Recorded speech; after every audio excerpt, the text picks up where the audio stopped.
dear friend of mine, he called me one day. And I don't really think he knew what he was doing when he called, but he called and I could remember the conversation and we talked about it. He's like, hey, we have to talk. And there was a pause and he goes, listen, there's a lot of people who are worried about you. And right away, I was like, I've been waiting for this phone call. I think I need help. I start crying. And the beautiful thing about this, when you do something like this to someone else, like we don't do it in front of a whole bunch of people. Sure. And, he did it through a phone call. And the next thing he said was, what do you need me to do right now? How can I help you? And that conversation that we had then allowed me the next day to go and to tell the truth, that this is what's been going on in my life. Him calling me, right? And let me just say this, Matt, there were so many people saying the same thing, especially my wife. I mean, there were so many people, but, just the manner in which he said it coming from him, it just changed everything. Hello, and welcome to the Elevator Careers podcast, brought to you by the Allred Group. I'm your host, Matt Allred. When talent is mission critical, call the Allred Group. With industry expertise, top talent, and exceptional customer service, you need the Allred Group on your side. Your priority is our priority. Call now, 404-890-0445. In this episode, I sit down with Stephen Hook, a former elevator mechanic with 36 years in the trade, to talk about his journey through the industry and his long struggle with addiction and depression. Stephen shares how his father's pride in the union first drew him into the profession, and then how he battled internally for years before seeking help. Stephen speaks openly about resilience and honesty in recovery, the power of community, and the construction industry's growing willingness to address mental health. Now a recovery advocate, his story is a reminder that asking for help is strength and that recovery is a lifelong process. To get in touch with Stephen, you can find his contact information in the description below. Stephen, welcome to the show. Thank you. I appreciate the invite to be here. Thank you. Oh, thank you. No, I appreciate your willingness, and I'm excited to share your story. It's touched my heart just getting to know you, and I think there are a lot of people that could benefit from hearing us. So let's start with the beginning of your time in the elevator trade. You gave 36 years, right, to the trade. To an incredible trade. Absolutely. Yeah, Absolutely. An incredible trade. So my dad was employed by Otis Elevator. He was a local one member. What are you going to do when you grow up, right? Of course, that's the question when you're in 8th, 9th, 10th grade. And I wasn't much of a student, to be honest with you. And my dad had asked. And I guess I was blessed enough to be in an era where we still had electrical shop in high school, and we still had woodwork and metal shop. So I enjoyed working with my hands. And my dad had said, do you want to come and try? And I was like, absolutely. No, there was no resistance on your part. I mean, did you think, I don't want to do what dad does? Or, I mean, let me say this, like in 1980, the Olympic hockey team, right? They won that. If there was a glimmer that maybe I wanted to be a professional hockey player, but I started playing high school hockey and I realized I wasn't that good. So no, there was really no resistance. My dad was just such a proud union RUEC member, man. I can remember as a kid, like Pepsi had gone on strike, the drivers. And as a kid, I mean, we drank a lot of Pepsi at my house. Sure. And, once my father found that out, like for months, we could not drink Pepsi at my house, So he was just a very proud RUBC member. It's shown in his work. He was a phenomenal elevator mechanic. He cared about what he did. And reality was he gave me the blueprint of how to be a good elevator mechanic. And unfortunately, just being at that age, he told me to go left. I went right, I hear you. And it's unfortunate now. And, my father has since passed from cancer. And I was able to make peace with that. I told him, how fortunate I was to have him as a father. And honestly, how fortunate I was to be introduced into the elevator trade. Yeah. Well, I mean, it sounds like he invited you, that was one time you didn't, go the opposite direction. You came in, you followed dad's path, and sounds like it's been a real gift to you. As it was to my brother too. I have a brother who's 4 years older who is the safety coordinator for a local one in New York. So Very we cool. both followed, and I have multiple cousins too. Let me For say sure. that Yeah. it Yeah. definitely was a family tradition. Yeah. So let's talk a little bit about. No, I do want to get to the work you're doing now. After 36 years, and so want to talk a little bit about the part that people don't see. Right when you were, people would ask you, how are you doing, and you say, hey, I'm doing fine on the outside. Working, providing, showing up. What was really going on the inside for you? So from a young age, I knew that, like, I mean, of course, I didn't know it was depression, and I didn't know it was anxiety.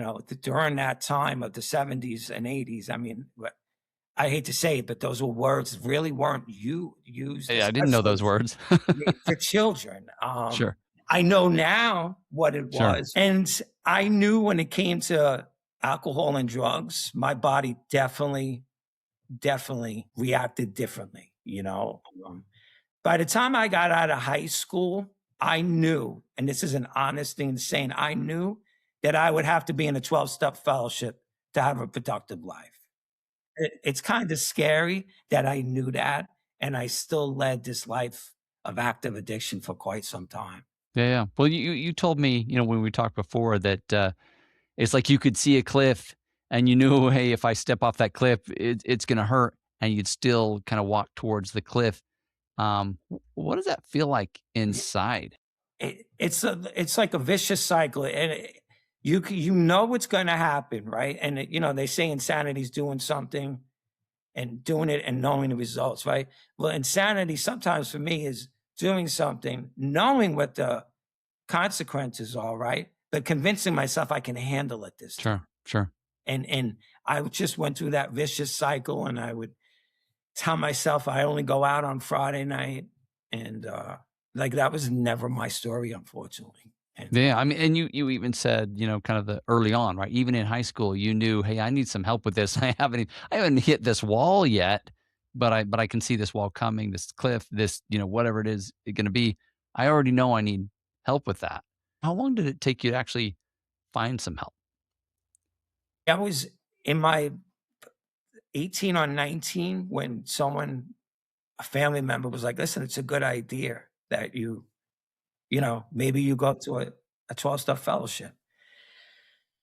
And of course, back then, I mean, it was a much older crowd. So I would go to these meetings, and Probably hard to connect with the 50, 60-year-olds when you're 18 years old. let me say this, Matt, even if I did, they were so nice to me. I just wasn't ready. Yeah, yeah, yeah. Is the bottom line. Did not hit the bottoms, and I've hit multiple bottoms. I hit bottoms in active addiction. I hit bottoms clean. What I've realized is every bottom had a trap door, unfortunately, and I just kept on and going and going. Yeah, no, I hear you. I hear you. What about being in the construction elevator world? Do you think that made it hard for you to say, "Hey, I'm just not okay," and not nothing against the industry or the culture, but you had brought that up, that it was really hard to say that. You work in an industry that's very fast moving, right? And just say when lunchtime comes and Hmm. guys want to eat lunch, listen, we're usually making fun of each other, or, you have a half hour for lunch. And the stigma so I'm going to keep this on me, of me telling someone at lunchtime, you know what, like I'm suffering with depression or I'm suffering with anxiety. Unfortunately, what I did is I used substances to numb those Sure, feelings. sure. And for a very long time, I did that.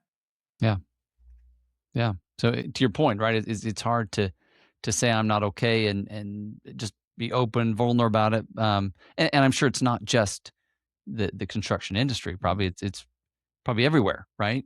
Somebody's gonna have a hard Say time. anywhere in any kind of male dominant, I would think. I mean, a male dominant field. I feel like the last maybe 3, 4 years, it's getting a little more acceptable the mental health aspect and the substance abuse aspect of this, it's the stigma is starting to be taken away. It's how I feel. More people are open to talk about it, right? We have safety stand downs, and it's so important. Look, my brother's a safety coordinator.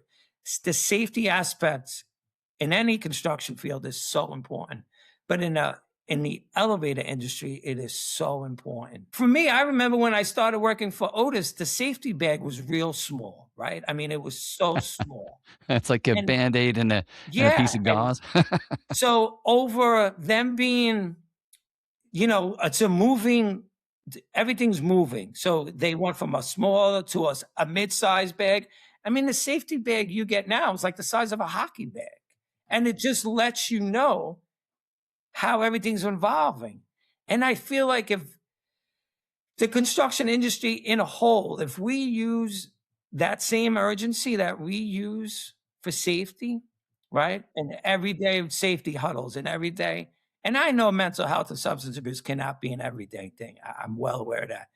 But if we use the same urgency that we've used for the safety over the last 3 decades, I think we would see more people being open to having a conversation about this. Because that's really what you want to do. You want to open up a conversation.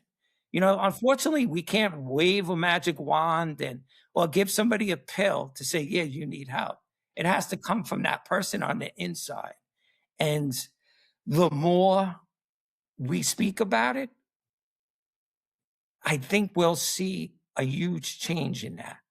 Absolutely. Well, I mean, even the work you're doing now, by sharing your story, you're giving people permission, and you're showing them that, hey, it's safe to allow myself to be known, to be seen, even though I may feel some regret or some shame about what I've done.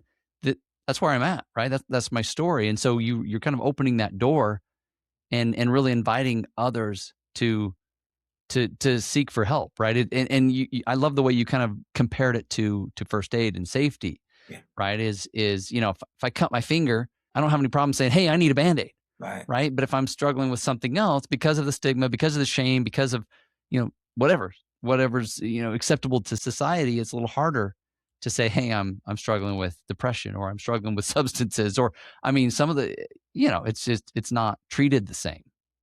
No.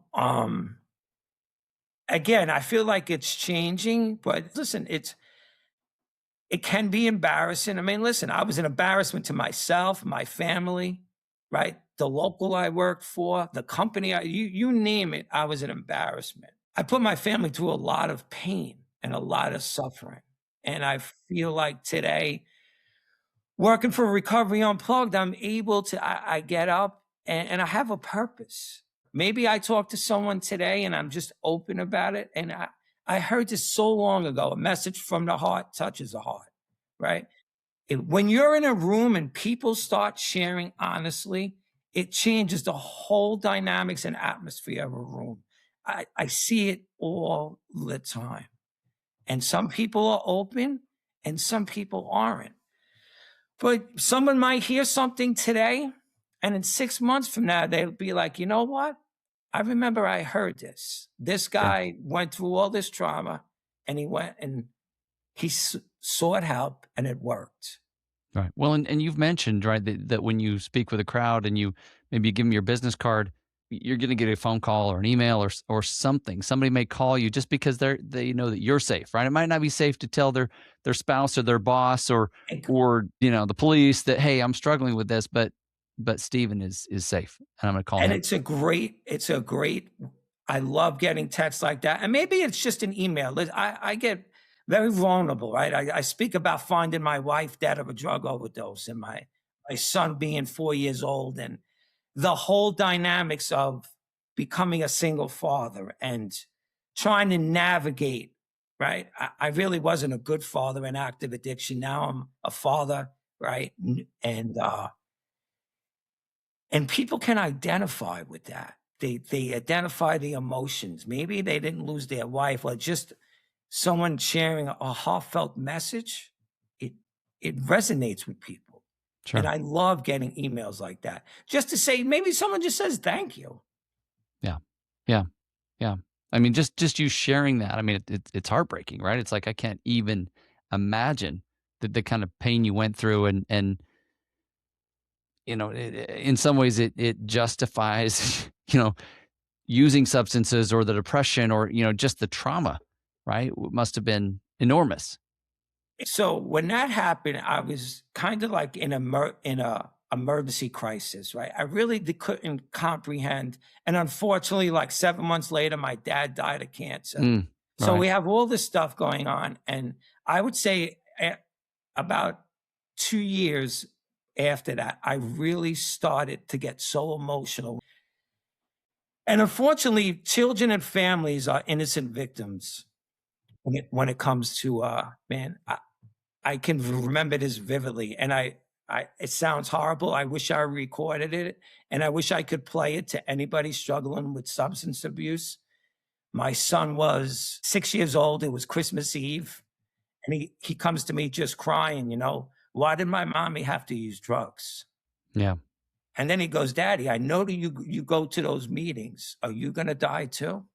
Oh, And wow. this is a 6-year-old kid, right? And that's one thing I have to say. What Being a member of RUEC, I was so blessed to be able to surround all my children with incredible therapists. And um, if I did anything right, I surrounded my family.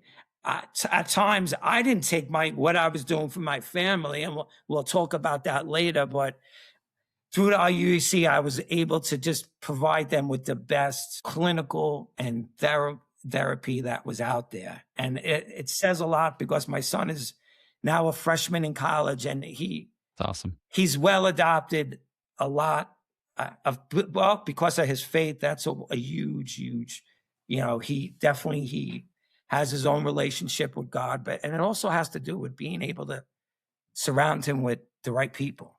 Right. Right. No, it's awesome that you had the resources to really get him the help he needed. It's not like you yourself, even as his father, maybe didn't have all you needed to get No. him what he needed to recover and to get pointed in the right direction. It's when you think about it, and that's another thing with Recovery Unplugged. I love the idea of the family program. You send a client to treatment, and they're in treatment, and they're getting the best doctors, the best therapists, and I'm going to talk about my family, right? And when I got out of a treatment facility, I come home, and every time I left the house for months, my kids cried because they didn't know the next time they were going to see me. Mm. And just like I was recovering, my family needs to recover. Oh, for sure. And that's a beautiful thing about Recovery Unplugged. They have a family program. Um, and again, this is for me, this what my experience is how this really works is everybody recovers. Yeah, yeah. Well, let's talk for just a minute about, you said, it was just a few years ago that you kind of hit another, rock bottom, and it kind of brought you to where you are now. No doubt. Tell me about, yeah, as I recall, there was a phone call or something, right? Yeah, Somebody had asked you if you needed help, and this time you had the courage to say, hey, tell me that story, if you will. absolutely. In 2020, my oldest son, Sean, passed away from complications of COVID. And so it was not only are you dealing with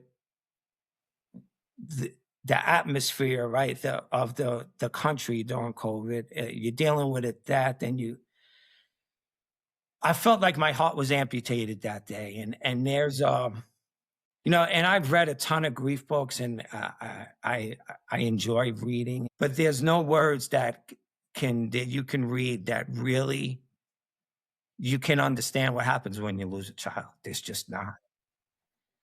So I'm going through this troubling time, and everyone around me is asking me if I'm okay, and I just do the generic "I'm okay," right? And something I was trained to do, but on the inside, right? And this is weird, right? On my heart, and like you're talking spiritually. Listen, spiritually, I was questioning the goodness of God. I questioned everything that was ever told to me. Physically, the anxiety had gotten so bad that one day I went to the ER because I thought I was having a heart attack. I Right. never experienced anxiety like that. The depression was so bad. And the only reason I was getting out of bed, Matt, was because I knew people were watching me. They were worried about me. Right. It's the only reason. And mentally, and this is where it started to play into my life. I would say this was about 6 months after my son had passed away. And I was in so much pain, and I wouldn't really tell anybody what was going on. And I started to question how long I could go on with this pain. And then I Right. started to question, was I going to go back to doing the only thing I knew what to do, how to subside that pain. And that was to How go to numb back it. to using. Right. And this went on longer, and then I would get so upset, right? And my son, Sean, and as do everyone in my family, they were so proud of me. They come to my anniversaries. And then it got to the point where I was contemplating, would the world be a better place without me in it? Mm. And I'm going in this vicious cycle and this is every day. Sure. And I might not be a good guy all the time, right? But I've been told that I'm a really nice guy. And I was so mean. Right. And we talk about that sometimes, like people's behaviors change. Sure. And somebody I worked with, who's a dear friend of mine, we worked down at the financial center in New York together. He called me one day, and I don't really think he knew what he was doing when he called. But he called, and I could remember the conversation, and we talk about it. He's like, hey, we have to talk. And there was a pause, and he goes, listen, there's a lot of people who are worried about you. And right away, I was like, I've been waiting for this phone call. I think I need help. Yeah. And I start crying. And the beautiful thing about this, and this is like when you do something like this to someone else, like we don't do it in front of a whole bunch of people. Sure. And, he did it through a phone call. And the next thing he said was, what do you need me to do right now? How can I help you? And the next day I went and sat down in a facility with some trained professions. And in that conversation that we had, then that allowed me the next day to go and to tell the truth, that this is what's been going on in my life. And let me just say this, Matt, there were so many people saying the same thing that Sure. he was saying, especially in my home, right? Sure. Especially my wife. I mean, there were so many people, but just the manner in which he said it coming from him, it just changed everything. And maybe you were ready, right? I was there. And that's the whole premise of when you're speaking to someone. I wish I could have the magical word to say something or to do something to get someone in treatment. But it's, for me, I'm available, right? I wake up every morning saying, I don't know who I'm going to meet today, but just maybe I'm going to say something that's going to be able to for these people to go seek treatment. Right. So remind you've been working as a recovery specialist for how long now? Well, I've been doing business development. My last day working in the elevator industry was Halloween. Okay, not that long. So right? yeah, I retired. I wasn't sure if I was going to retire. I did not know what, after being in the IUEC for 36 years, I did not know what this job was going to entail.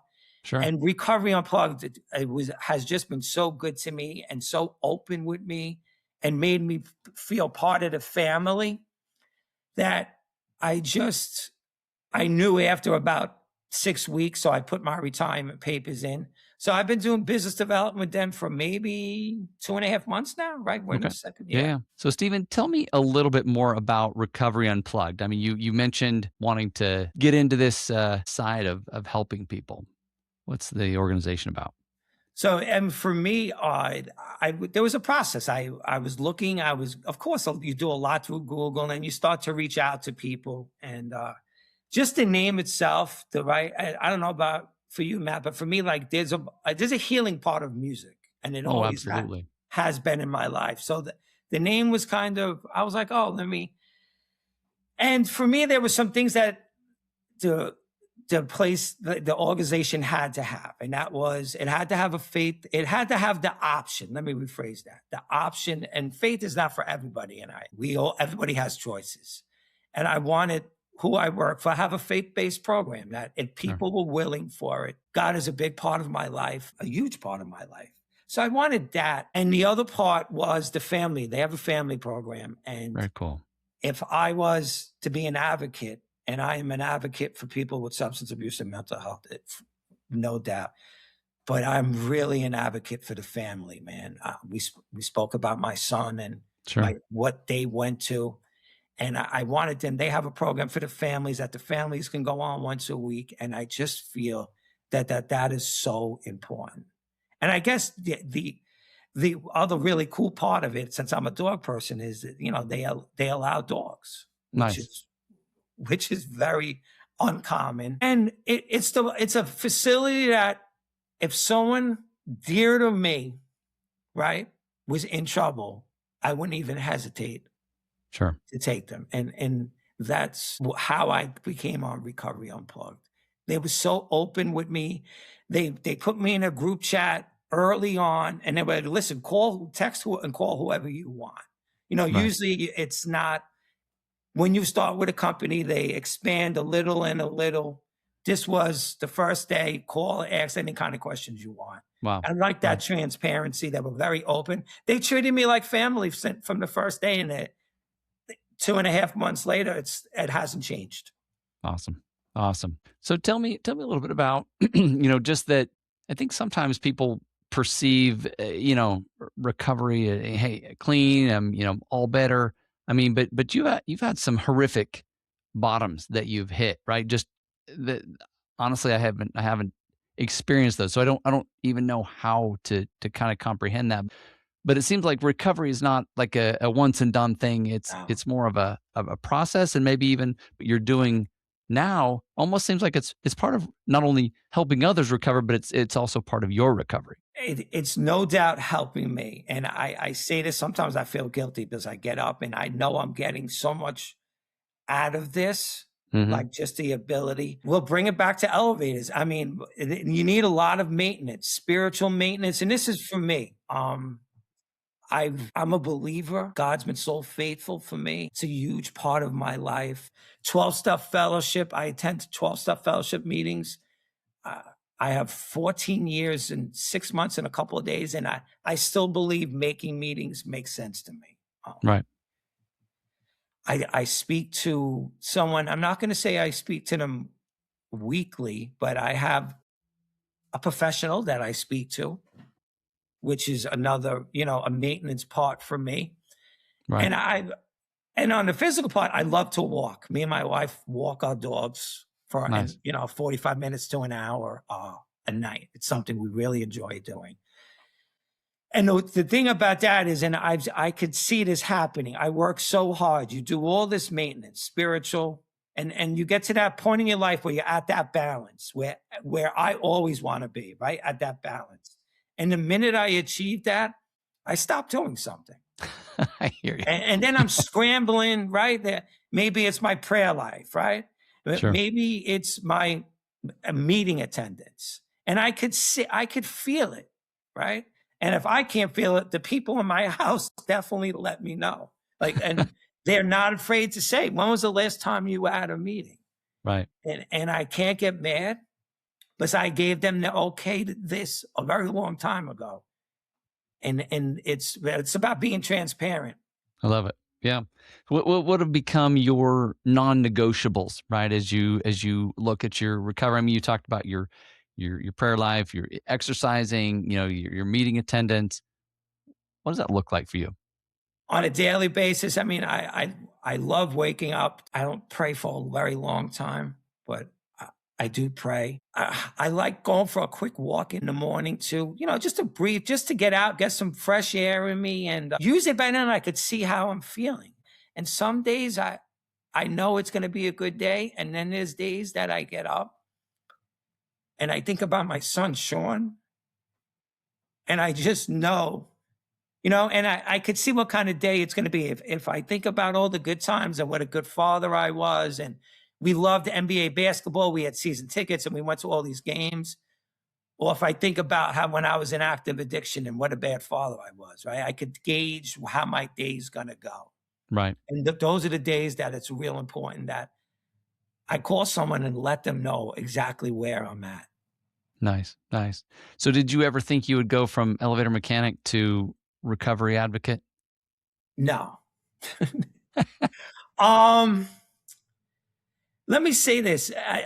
God had put this on my heart a long time ago. I didn't realize how just being honest with people and telling your story.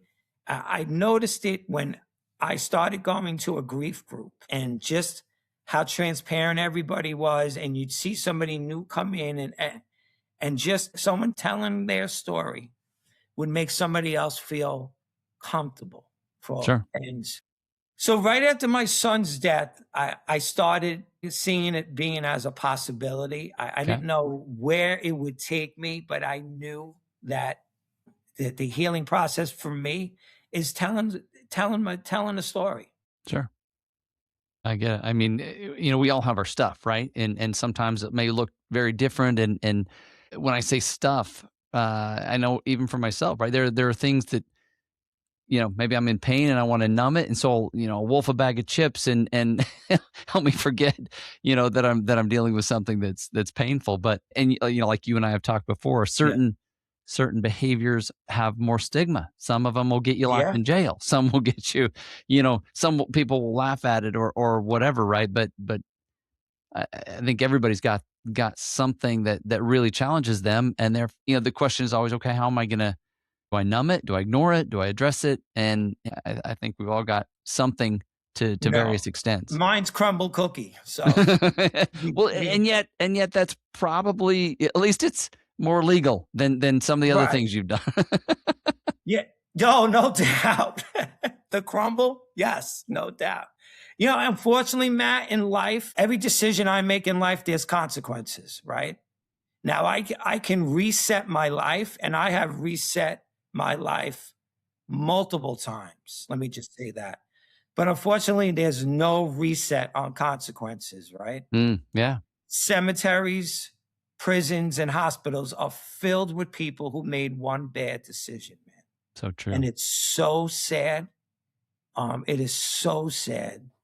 Yeah, yeah. No, that's a good point. You mentioned, your love for the IUC, for your brothers, and I guess my question is, if there's a brother or sister listening, maybe they're sitting in the truck, stressed, depressed, maybe they're using, maybe they're thinking of giving up.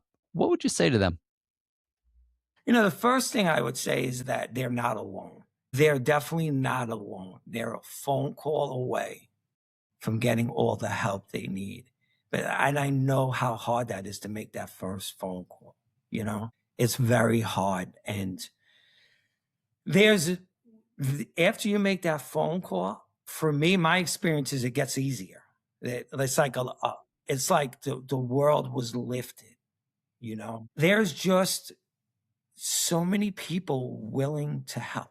And I would hate to see anybody, there's a look in people and I know because I've seen it in my stuff, there's a look of loneliness and desperation and hopelessness in people's eyes. And they don't even have to tell me. I know because I've seen that look when I look in the mirror some days, and I've seen that look in my family's eyes. And I Right. go out and I do these presentations and I look around and you just know. You look in somebody's and there's just looking. There is support and help out there. Yeah. Yeah.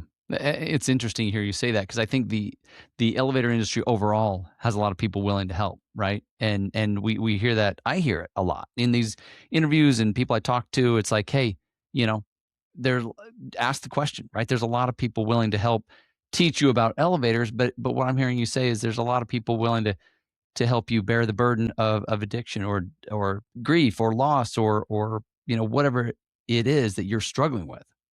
There is. And, the elevator industry is just an incredible industry, right?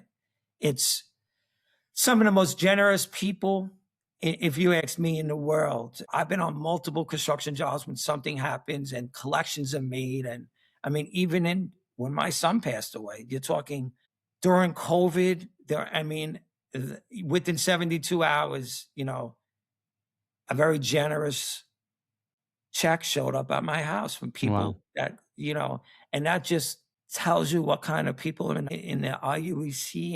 And there are so many people willing to help. Yeah. Yeah. Well, I think to your point, I think we all need help in just maybe in different ways. So it does take some courage to ask, and it takes some humility to say, "Hey, I need some help." And the humility part, it's funny, is that like somebody did this, somebody showed some humility and took me to the side years ago. And it's kind of like the old saying, pay it forward. For sure.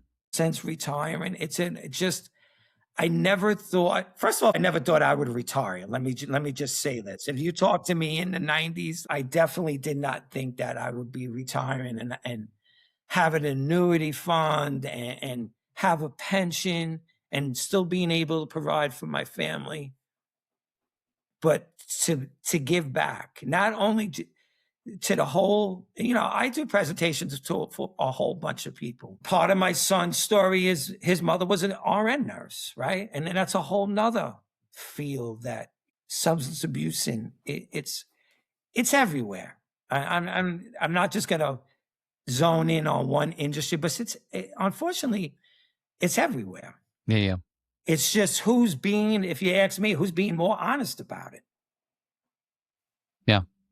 Well, and it really has to be one person at a time, right? I mean, Yeah, absolutely. everybody who's wants the help has to be honest and open up, and like you say, the help is there. So, well, Stephen, thank you for being here with me today. I appreciate you taking time to share your story, to share your new adventure after being an elevator mechanic for 30 years. And yeah, I wish you the best as you continue to bring recovery and invite people into that honesty. I appreciate that, Matt. And thank you. I love the podcast. I love seeing everyone else's perspective on the business. Well, thank you. Thank you. It's a lot of fun. We'll keep at it, right? Without a doubt. All right. Take care. Take care now. Thank you for listening to the Elevator Careers Podcast, sponsored by the Allred Group, a leader in elevator industry recruiting. Please visit our YouTube channel at Elevator Careers, or check us out online at elevatorcareers.net. Please like and subscribe, and until next time, stay safe.